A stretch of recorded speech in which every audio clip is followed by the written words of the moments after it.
Bismillah, Assalamualaikum warahmatullahi wabarakatuh. Selamat siang semuanya. Sebelumnya saya mau mengucapkan terima kasih banyak kepada Bapak Depi Ardianugraha, Sarjana Pendidikan Magister Pendidikan, yang telah memberikan kesempatan untuk kelompok kami agar bisa mempresentasikan hasil diskusi mengenai dimensi teknologi informasi dan komunikasi dan cara kerja komputer digital. Nah, sebelum ke pematerian, izinkan kelompok kami untuk memperkenalkan diri. Sebelumnya, perkenalkan kami dari kelompok 5 KRSA. Dengan saya, Siva Nurul Azmi dengan NPM 222151008 sebagai pemateri yang kelima. Lalu ada rekan saya yaitu yang pertama ada Susi Sulasri dengan NPM 222151034 sebagai pemateri yang pertama. Lalu ada Kiki Windayani dengan NPM 222151003 sebagai pemateri yang kedua. Lalu ada Della Fitriani dengan NPM 222151010 sebagai pemateri yang ketiga. Lalu yang terakhir ada Nurul Putri Handayani dengan NPM 222151040 sebagai pemateri yang keempat. Nah, setelah itu saya persilakan kepada rekan-rekan saya beserta saya juga untuk mempresentasikan hasil diskusi yang telah kita diskusikan. Assalamualaikum warahmatullahi wabarakatuh. Perkenalkan, nama saya Susi Sulastri dengan nomor pokok mahasiswa 22221511034 dari KRSA kelompok 5. Di sini saya akan mempresentasikan hasil diskusi kelompok kami, yaitu tentang pengertian TIK dan sejarah TIK. Nah, apa itu yang dimaksud dengan TIK? TIK itu adalah secara terminologi, TIK adalah suatu proses dalam menyampaikan informasi melalui pengolahan data yang melibatkan pengiriman dan penerimaan informasi dengan menggunakan simbol tertentu. Nah, dalam bahasa Inggris, TIK disebut dengan Information and Communication Technology atau ICT. Nah, teknologi informasi dan komunikasi adalah teknologi yang berhubungan dengan pengambilan, pengumpulan, pengolahan, penyimpanan, penyebaran, dan penyajian informasi. Nah, dari penjelasan definisi tersebut, terdapat dua aspek yang terdapat dalam TIK, yaitu ada teknologi informasi. Nah, yaitu semua hal yang berhubungan dengan proses, rekayasa, penggunaan alat bantu untuk memproses data, dan pengelolaan informasi. Selanjutnya ada teknologi komunikasi, yaitu semua hal yang berhubungan dengan penggunaan alat bantu untuk melakukan proses transfer data dari suatu perangkat ke perangkat lainnya. Nah, selain pengertian TIK yang tadi, ada juga pengertian TIK menurut para ahli. Di sini saya mengambil pengertian 6 menurut para ahli, yaitu yang pertama ada menurut Erik Deson. Menurut Erik Deson, pengertian TIK adalah kebutuhan manusia dalam melakukan proses mengambil dan memindahkan, mengelola dan memproses suatu informasi dalam konteks sosial yang menguntungkan diri sendiri dan masyarakat secara keseluruhan. Nah, adapun yang kedua merupakan menurut William E. Sawyer. Menurut beliau, pengertian TIK adalah sebuah struktur dari teknologi yang memadukan perangkat keras seperti komputer dengan jaringan komunikasi berkekuatan tinggi untuk membawa file, data, video maupun suara. Nah, jaringan ini juga bisa disebut dengan internet. Yang ketiga ada menurut Anata Sanai. Menurut beliau, pengertian TIK adalah suatu alat yang digunakan oleh manusia untuk mendapatkan informasi atau pengetahuan dari orang lain.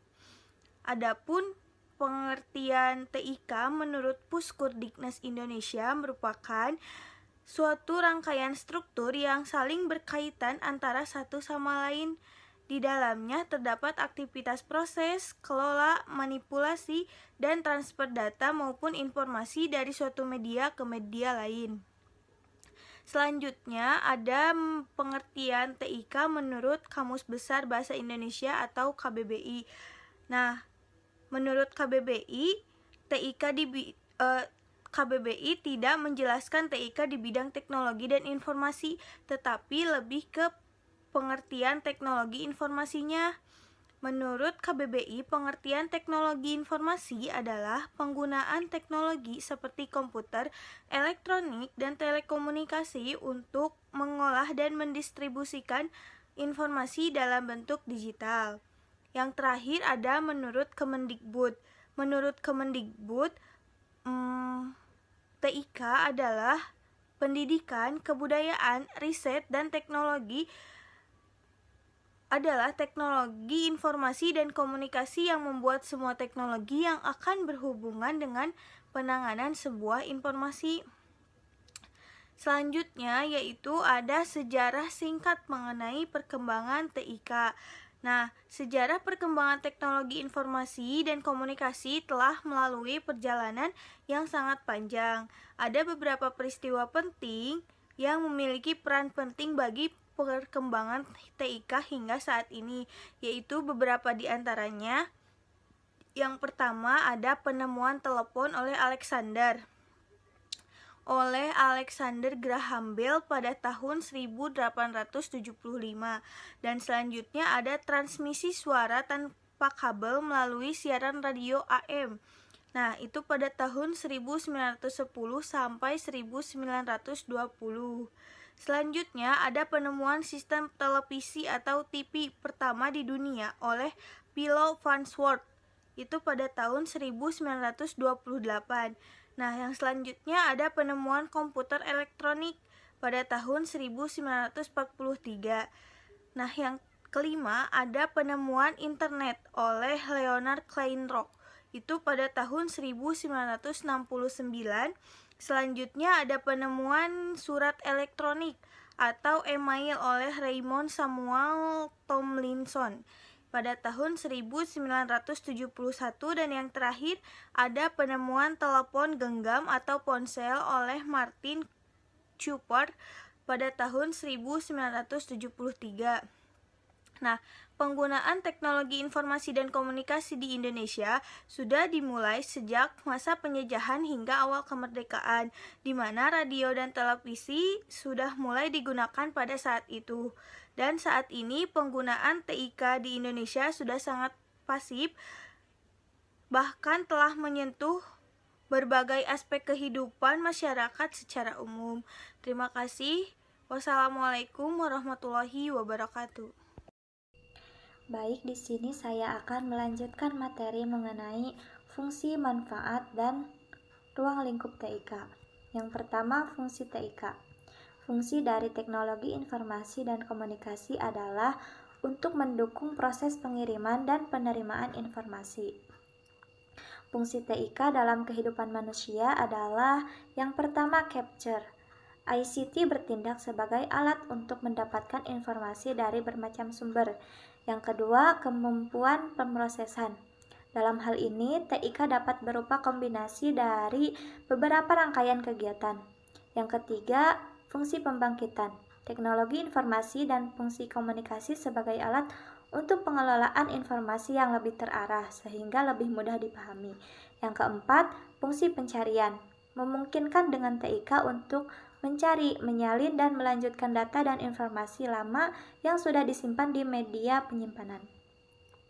Yang kelima, fungsi transmisi sebagai alat untuk mentransmisikan data dan informasi digital dengan menggunakan perangkat komputasi sebagai medianya. Lalu yang kedua, manfaat TIK.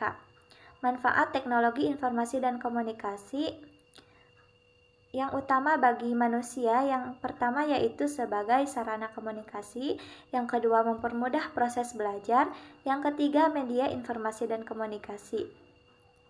Teknologi informasi dan komunikasi memberikan kemudahan bagi masyarakat untuk mengakses informasi baik melalui perangkat mobile maupun komputer.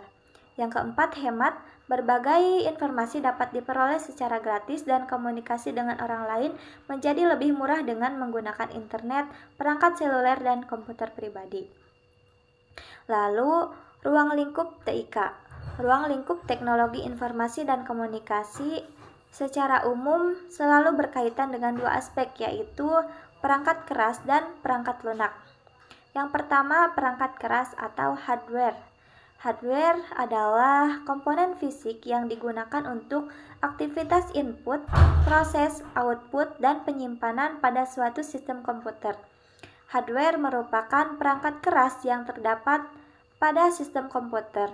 Hardware terdiri atas beberapa bagian seperti yang pertama alat input seperti keyboard, mouse, dan lain-lain. Yang kedua alat pemproses seperti CPU dan media penyimpanan serta perangkat penghubung. Yang ketiga alat output seperti monitor dan printer. Lalu yang kedua perangkat lunak atau software.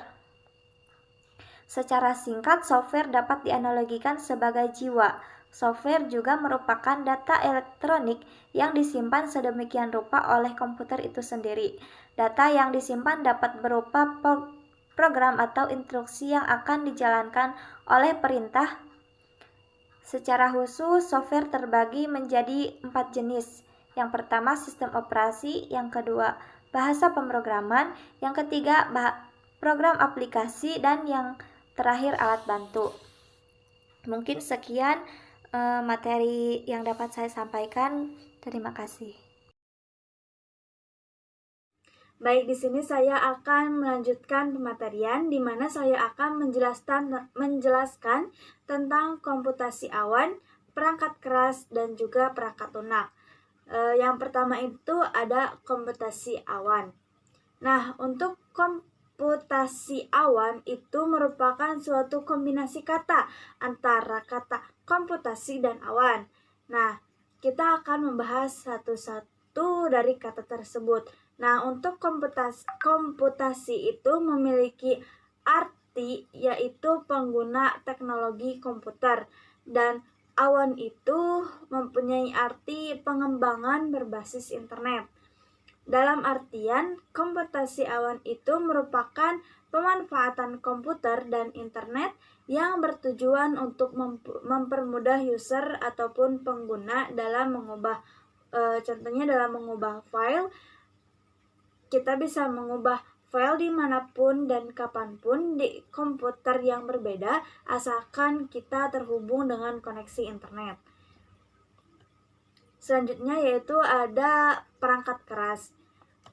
Perangkat keras merupakan perangkat atau komponen komputer yang memiliki wujud fisik yang dapat dipegang dan juga dilihat. Nah, perangkat keras itu terdiri dari 4 jenis, yaitu ada perangkat masukan atau input device, ada perangkat keluaran yaitu output device, ada perangkat pemrosesan yaitu processor device, ada juga perangkat penyimpanan yaitu storage device. Nah, untuk perangkat masukan atau input device itu kita bisa ambil contoh seperti keyboard, di mana keyboard tersebut adalah suatu perangkat keras yang bisa dilihat dan dipegang wujudnya, yang nantinya keyboard tersebut mengirimkan data-data yang nantinya akan ditunjukkan di monitor. Nah, untuk monitornya sendiri itu merupakan contoh dari perangkat keluaran ataupun output device, di mana nantinya layar monitor itu akan menampilkan data-data yang kita masukkan melalui perangkat masukan ataupun input device yang tadi kita ambil contoh keyboard tersebut. Nah, ada juga perangkat pemrosesan atau processor device, contohnya yaitu CPU. Dan ada juga perangkat penyimpanan atau storage device, contohnya itu hard disk, di mana hard disk tersebut berfungsi untuk menyimpan file-file dalam jangka waktu yang panjang. Nah, selain perangkat keras, ada juga perangkat lunak. Nah, apa sih perangkat lunak itu? Perangkat lunak merupakan perangkat lunak merupakan data yang disimpan secara digital di dalam komputer, dengan kata lain, bagian sistem komputer yang tidak terwujud. Jika tadi perangkat keras itu komponen komputer yang dapat dilihat secara fisiknya, dapat dipegang, dan kalau misalkan perangkat lunak itu suatu sistem komputer yang tidak berwujud. Nah, contoh dari perangkat lunak itu sendiri atau yang sering kita sebut dengan software, yaitu ada internet browser. Internet browser itu seperti Google Chrome atau Google dan sebagainya. Terus ada antivirus, kita biasa taunya itu Smadaf, ataupun terus ada editing software. Nah, untuk editing software itu semua perangkat komputer yang berfokus pada editan, misalkan Canva, CorelDRAW, Adobe Photoshop, dan lain-lainnya. Nah, ada juga communication software. Nah, untuk communication software itu contohnya itu WhatsApp, Instagram, dan semua perangkat atau aplikasi yang bisa kita jadikan untuk berkomunikasi. Seperti itu pematerian dari saya. Terima kasih. Baik, terima kasih kepada moderator yang telah mempersilakan saya untuk memaparkan materi. Baik, di sini saya akan menjelaskan mengenai transaksi digital. Nah, transaksi digital semakin banyak digunakan oleh masyarakat, khususnya pada saat COVID. Nah, mereka sudah terbiasa dalam menggunakan transaksi digital, khususnya pada bisnis online. Nah, perubahan kebiasaan yang terjadi pada masyarakat dalam melakukan pembayaran secara digital ini karena didasarkan pada inovasi, kemudahan, keamanan, layanan, langganan, dan juga kenyamanan pengguna. Dikutip dari halaman Investopedia, transaksi digital atau digital transaction adalah suatu jenis pembayaran non-tunai atau cashless yang dilakukan secara virtual melalui website atau aplikasi di smartphone untuk perangkat lain. Nah, saat ini jenis transaksi ini semakin disukai banyak orang karena keamanan yang diberikan dan sudah dilindungi oleh lembaga keuangan resmi di Indonesia. Sebagian besar masyarakat menggunakan dompet digital atau e-wallet ini untuk melakukan transaksi. Nah, beberapa e-wallet yang terkenal di Indonesia antara lain adalah GoPay, ShopeePay, Dana, Oppo, News, dan masih banyak lagi. Kemudian di sini ada jenis-jenis transaksi digital. Yang pertama ada e-wallet. Nah, e-wallet ini merupakan layanan dompet digital elektronik yang berguna untuk menyimpan data dan instrumen dari pembayaran.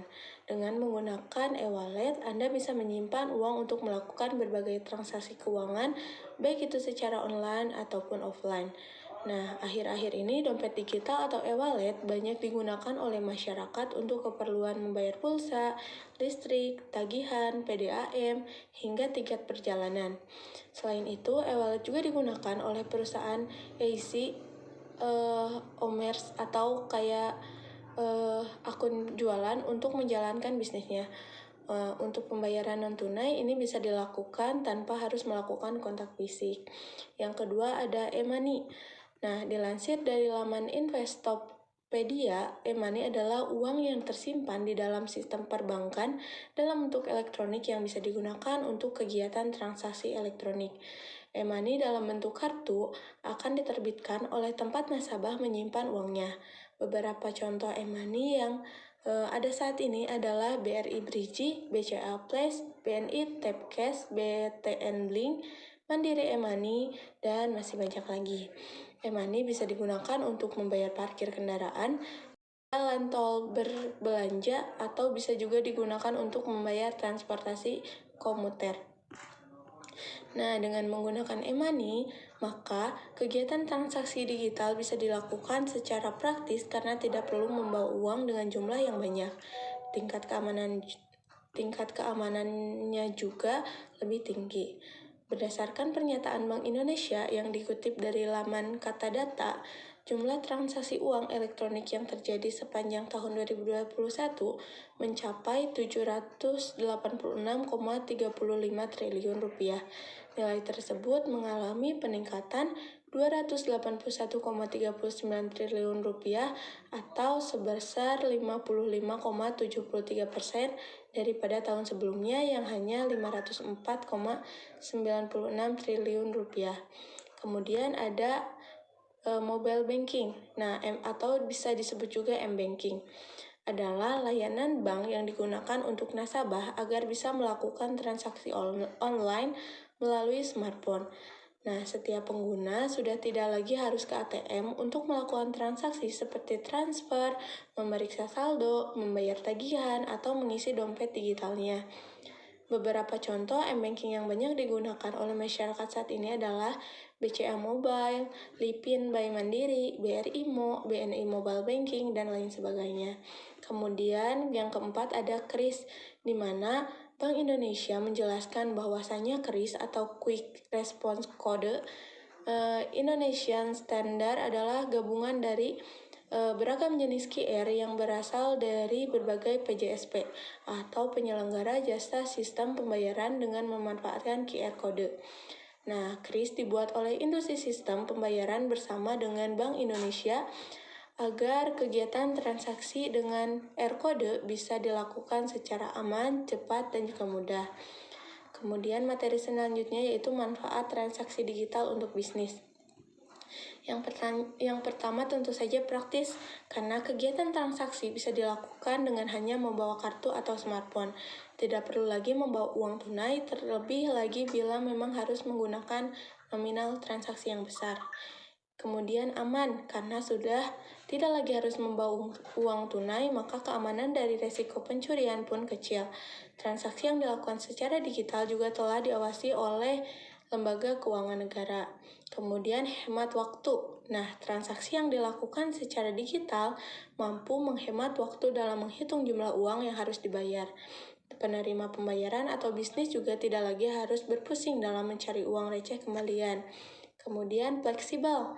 Nah, dengan menggunakan transaksi digital, maka Anda bisa melakukan kegiatan transaksi di mana saja dan kapan saja. Nah, transaksi digital akan selalu sedia selama 24 jam tanpa hari libur. Kemudian, yang terakhir itu banyak promo menarik. Nah, harus kita ketahui bahwasanya transaksi yang dilakukan secara digital memang sangat menggiurkan dan terdapat banyak sekali promo yang diberikan. Contohnya, seperti bisa membeli makanan lewat pesan antar yang lebih murah bila menggunakan e-wallet. Ditambah lagi biasanya juga terdapat program cashback untuk para penggunanya. Kemudian materi selanjutnya yaitu mengenai data digital. Nah, apa sih data digital? Nah, data digital adalah representasi informasi elektronik dalam format atau bahasa yang dapat dibaca dan dipahami oleh mesin. Dalam istilah yang lebih teknis, data digital adalah format informasi biner yang diubah menjadi format digital yang dapat dibaca mesin.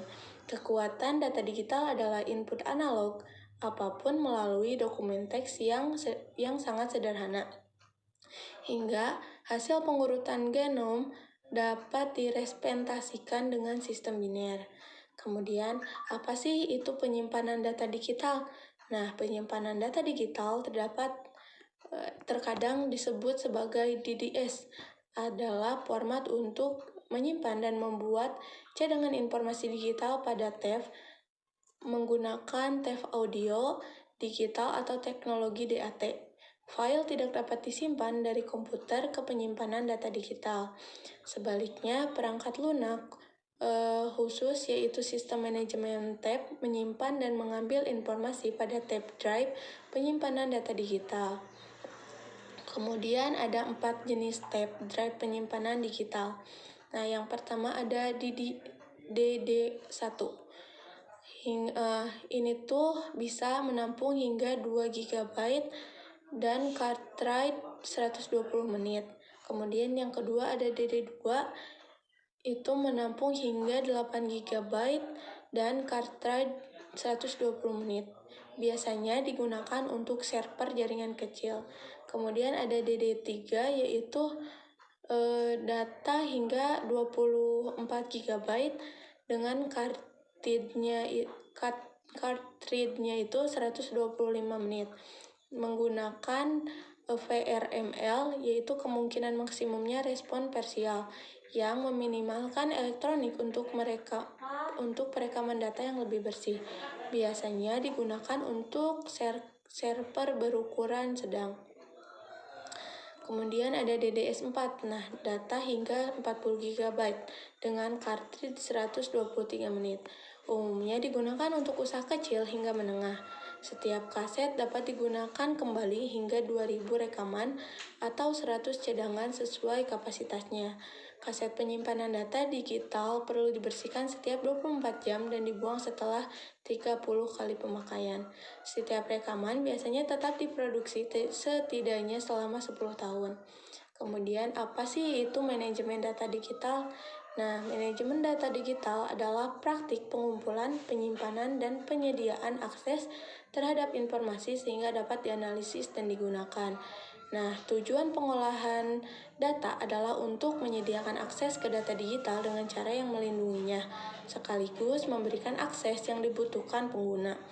Nah, sistem manajemen data digital digunakan untuk mendefinisikan, menerapkan, dan menegakkan kebijakan praktik dan prosedur untuk menyediakan akses yang aman dan efisien. Komponen utama pengelola data digital meliputi penyimpanan yang dioptimalkan untuk mempercepat pengambilan data digital di memori komputer, di mana dan di berbagai cloud, serta di sistem lokal. Kemudian, keamanan data untuk melindungi aset digital dari pengguna tidak sah dan memaksimalkan privasi untuk data sensitif. Kemudian, sistem cadangan untuk data digital, dukungan untuk mengelola kebijakan penyimpanan data digital, termasuk persiapan dan pengarsipan dan pemusnahan. Alat untuk mentransfer data antar sistem pengguna, aplikasi, analitik, dan algoritma. Kemudian untuk platform manajemen data digital,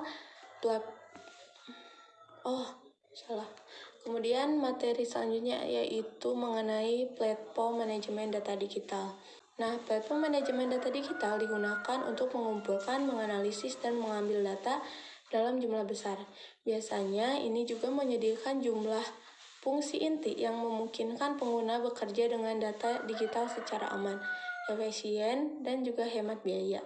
Nah, platform data digital biasanya mencakup alat manajemen untuk mendukung tugas-tugas umum seperti mengidentifikasi, memperingatkan, mendiagnosis, dan menyelesaikan kesalahan pada platform manajemen data digital atau sistem terkait lainnya. Kemudian mengalokasikan sumber daya, memori, dan penyimpanan. Itu melakukan perubahan desain penyimpanan data digital, meningkatkan kinerja sistem dengan mengoptimalkan respon terhadap pertanyaan, penggunaan untuk manajemen data digital, kemudian penggunaan manajemen data digital hampir tidak terbatas. Manajemen data digital digunakan dalam astrofisika, penelitian ekonomi, pemodelan keuangan, ilmu genetika, fisika partikel, studi populasi. Kemudian data digital dalam data besar yaitu big data. Pada intinya melibatkan data digital dalam jumlah besar, namun dalam beragam format dapat dikumpulkan dengan kecepatan luar biasa.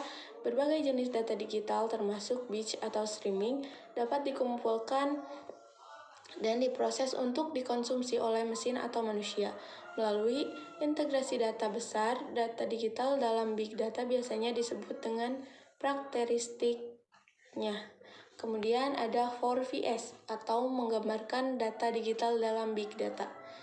Nah, variasi big data dapat terstruktur, tidak terstruktur, atau semi terstruktur dan bersumber dari mana saja, termasuk PDF, email, foto, video, audio, formulir, sistem, dan perangkat lot.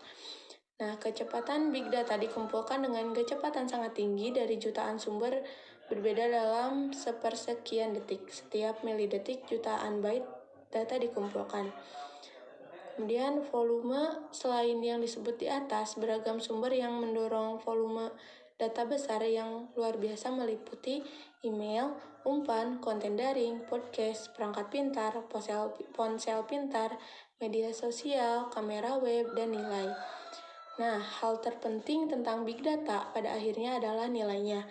alat, dan kekuatan pemrosesan yang tersedia kemungkinan untuk menguraikan wawasan yang tak terhitung dari data besar. Nilai ini ditemukan di semua sektor, termasuk keuangan, ilmu hayati, eksplorasi minyak dan gas, pertambangan, astrofisika, serta penelitian akademis dan komersial. Kemudian ada jenis data digital yang dikonsumsi untuk membuat big data.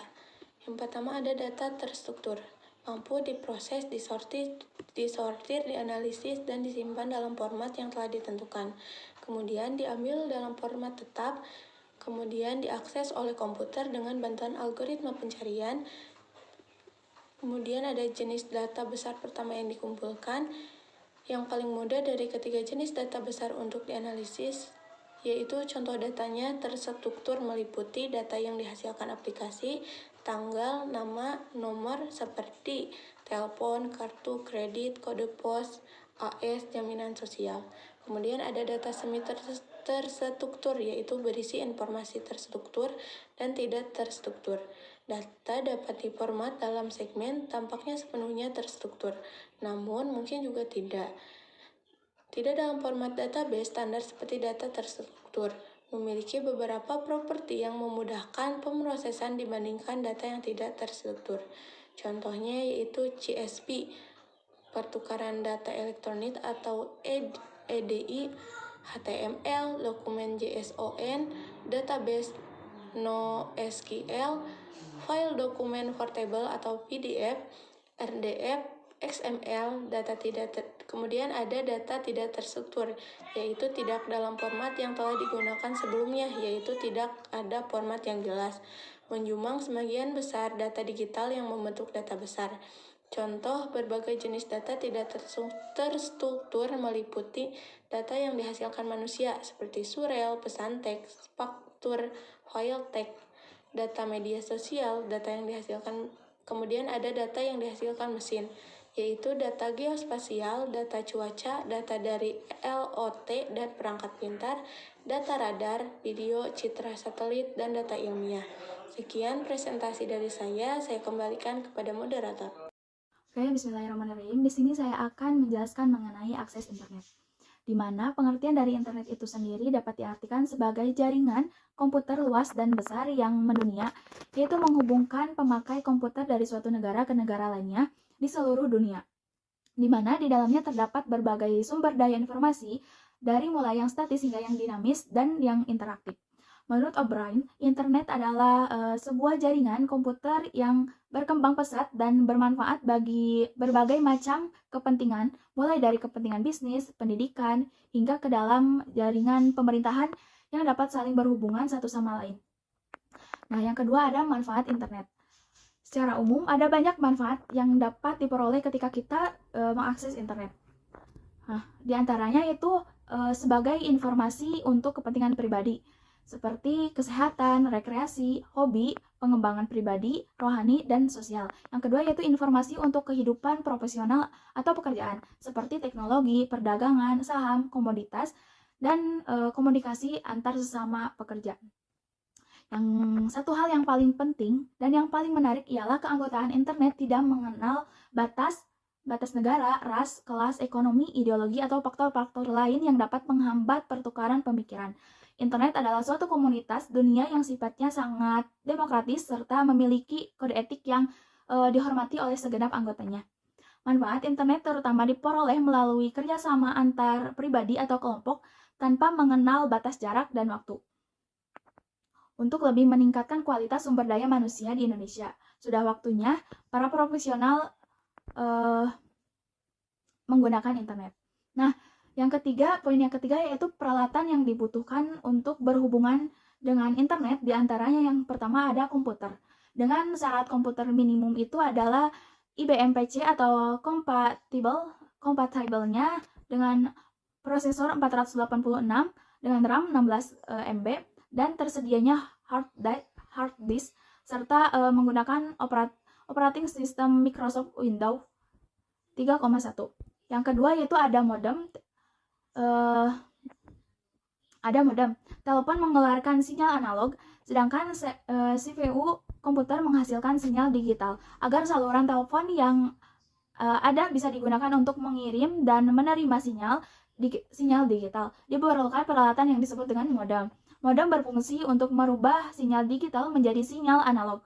Dan sebaliknya, standar minimal modem yang diperlukan adalah 14,4 kbps. Nah, komputer kini banyak melengkapi dirinya dengan internal modem.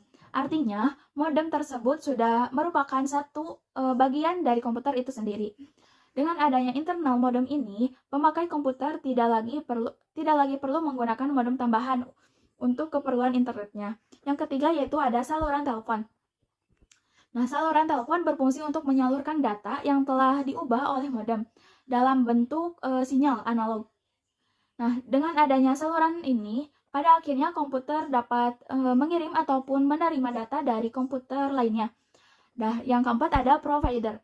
Pemakai internet harus menjadi anggota dari salah satu provider yang ada. Provider merupakan sebuah perusahaan pelayanan internet yang dapat menghubungkan komputer dengan internet. Beberapa perusahaan yang bergerak di bidang provider, diantaranya itu adalah Idola, Antaranet, Indosatnet, dan Pisonet. Nah, poin yang kelima yaitu ada aplikasi internet. Jaringan internet yang dapat menyediakan berbagai aplikasi yang bisa digunakan oleh pemakai internet. Yang pertama yaitu ada email atau electronic email, yaitu fasilitas internet yang memungkinkan seseorang mengirim dan menerima surat yang ditransmisikan secara elektronik.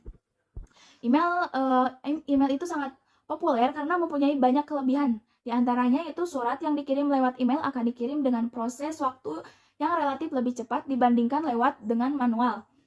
Lalu tidak ada biaya pengiriman tambahan selain biaya penggunaan internetnya. Nah, kelebihan lainnya itu surat yang dikirim lewat email kemungkinan hilang di tengah jalan itu sangat kecil. Yang kedua yaitu ada Newsgroup yang merupakan aplikasi internet yang berupa elektronik bulletin board, yaitu grup diskusi lewat internet. Yang ketiga yaitu ada File Transfer Protocol atau FTP. Aplikasi ini memungkinkan pengguna internet untuk melakukan download atau mengambil file dari internet. Ribuan situs FTP menawarkan banyak file yang dapat di-download. File-file yang dapat di-download dapat berupa file-file yang berisi game, foto, gambar-gambar, peta, artikel, atau program aplikasi lainnya. Nah, yang keempat yaitu ada Gopher. Aplikasi Gopher yang pertama kali dikembangkan yaitu di Universitas of Minnesota. Aplikasi Gopher ini menyediakan pilihan berupa menu-menu yang memudahkan pemakai untuk mendapatkan informasi. Nah, yang kelima yaitu fasilitas telnet. Ada telnet. Nah, fasilitas telnet ini memungkinkan seseorang untuk menghubungkan dan memakai komputer dari jarak jauh. Yang keenam ada Talk, Chat, dan iPhone yang memungkinkan pemakai internet untuk berkomunikasi secara langsung. Jadi lewat chat atau berbicara secara langsung ya lewat iPhone. Nah, yang terakhir ada World Wide Web yang dikenal dengan nama The Web atau W3. Nah, W3 ini dikembangkan pada tahun 1990 di CERN. Nah, yang ada di Swiss. Pada web ada yang disebut dengan browser, di mana browser ini akan melakukan komunikasi dengan server penyedia informasi menggunakan protokol yang standar, yaitu Hypertext Transfer Protocol atau HTTP. Oke, materi selanjutnya yaitu mengenai cara kerja komputer digital. Nah, komputer selalu terdiri dari 3 bagian pokok. Yang pertama yaitu ada unit alat masukan yang berfungsi untuk menerima data dari luar dan masuk ke dalam komputer. Yang kedua yaitu unit pengelolaan pusat atau UPP yang populer dengan nama CPU atau Central Processing Unit yang bertugas sebagai alat pengelola data yang diterima oleh komputer. Perlu diketahui ya bahwa UPP itu terdiri dari 3 jenis komponen, yaitu ada memori, prosesor, dan unit perhitungan dan penalaran. Yang ketiga yaitu ada unit keluaran yang bertugas untuk mencetak hasil olahan yang diperoleh sehingga dapat dimengerti oleh manusia. Nah, komputer adalah alat elektronik yang bekerja dengan menggunakan sinyal-sinyal elektronik. Dan sinyal elektronik yang dipakai hanya mempunyai 2 kondisi, yaitu kondisi ada sinyal elektronik yang diberi sandi 1 dan kondisi tidak ada sinyal elektronik yang diberi dengan sandi 0. Oleh karena itu, maka UPP yang menjadi otak pemikir komputer hanya mengerti dua macam sandi, yaitu 1 dan 0. Jadi perintah yang kita berikan kepada komputer supaya dapat diproses oleh UPP haruslah diwujudkan ke dalam dua simbol, yaitu 1 simbol ada sinyal dan 0 simbol tak ada sinyal. Semua perintah kepada komputer yang berwujud simbol 1 dan 0 disebut dengan bahasa mesin atau machine language, yaitu bahasa yang dapat dimengerti oleh UPP dan bisa dilaksanakan. Nah, cara komputer melaksanakan kerjanya akan saya gambarkan menjadi lebih sederhana seperti misalkan ada soal nih, hitunglah 5 kali 5 ditambah 6 dikali 6. Perintah tersebut mula-mula akan diterima oleh unit masukan, lalu selanjutnya unit masukan menyerahkan data kepada UPP. Tentu saja ya, perintah tersebut sudah diterjemahkan ke dalam bahasa mesin oleh komputer. Selanjutnya UPP akan menganalisis perintah yang diterima dan berusaha memahami apa yang harus dilakukannya. Oleh karena itu ada dua proses, yaitu perkalian 5 dikali 5 dan 6 dikali 6. Dan satu tambahan yaitu pertambahan dari dua hasil perkalian tersebut. Maka UPP mengerti bahwa 5 dikali 5 harus diproses terlebih dahulu. Maka 5 dikali 5 akan dikirim ke unit perhitungan dan penalaran. Serta sisanya yaitu ditambah 6 dikali 6. Nah, itu akan disimpan di dalam memori. Nah, di dalam memori bilangannya disimpan lengkap dengan segala tanda-tandanya. Selanjutnya, unit perhitungan dan penalaran akan memproses sesuai perintah dan jawabannya yaitu 25 diserahkan kembali kepada prosesor yang bertindak sebagai koordinator pemrosesan.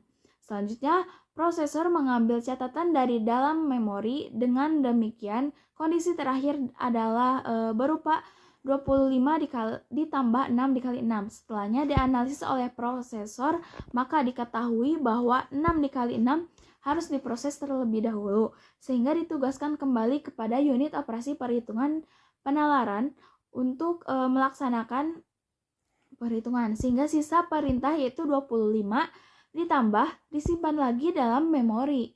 Nah, unit perhitungan dan penalaran akan mengelolanya lagi dan jawabannya itu 36 diserahkan kepada prosesor. Sekali lagi prosesor akan mengambil catatan dari memori sehingga bentuk perintah sekarang menjadi 25 ditambah 36. Prosesor menganalisis dan memutuskan untuk mengirim lagi perintah tersebut ke unit perhitungan dan penalaran sehingga diperoleh hasil yaitu 61. Nah, terakhir prosesor akan memeriksa apakah di memori masih ada catatan tugas yang harus dijalankan. Jika sudah tidak ada lagi tugas atau sudah bersih, maka prosesor menyerahkan hasil akhir yaitu ke alat keluaran untuk dicetak. Media cetak dapat berupa layar tampilan ataupun kertas dengan melalui printer. Tentu saja yaitu gambaran di atas merupakan contoh sederhana untuk memberikan bayangan tentang bagaimana cara kerja komputer. Dalam kenyataannya operasi kerja komputer itu sangat rumit ya. Nah, pada intinya cara kerja komputer itu terdapat unit masukan yang ketika ada perintah ataupun ada perintah akan dimasukkan pada unit masukan lalu akan diproses di prosesor yang apabila diproses maka akan menggunakan unit perhitungan dan penalaran. Apabila akan disimpan maka perintah tersebut akan disimpan di memori. Apabila sudah tidak ada lagi perintah atau perintah sudah terjalankan semuanya, maka semuanya akan dicetak atau dikeluarkan dengan melalui unit keluaran, sehingga akan dicetak dengan media cetak yang berupa tampilan atau sebuah kertas. Nah, sekian yang dapat saya sampaikan mengenai akses internet dan cara kerja komputer. Semoga bermanfaat. Terima kasih. Terima kasih banyak kepada rekan-rekan saya yang sudah mempresentasikan hasil diskusi kita ya. Semoga presentasi ini bermanfaat dan mohon maaf apabila banyak terjadi kesalahan dari ucapan ataupun dari kurangnya materi yang kita sampaikan. Semoga bermanfaat. Wassalamualaikum warahmatullahi wabarakatuh.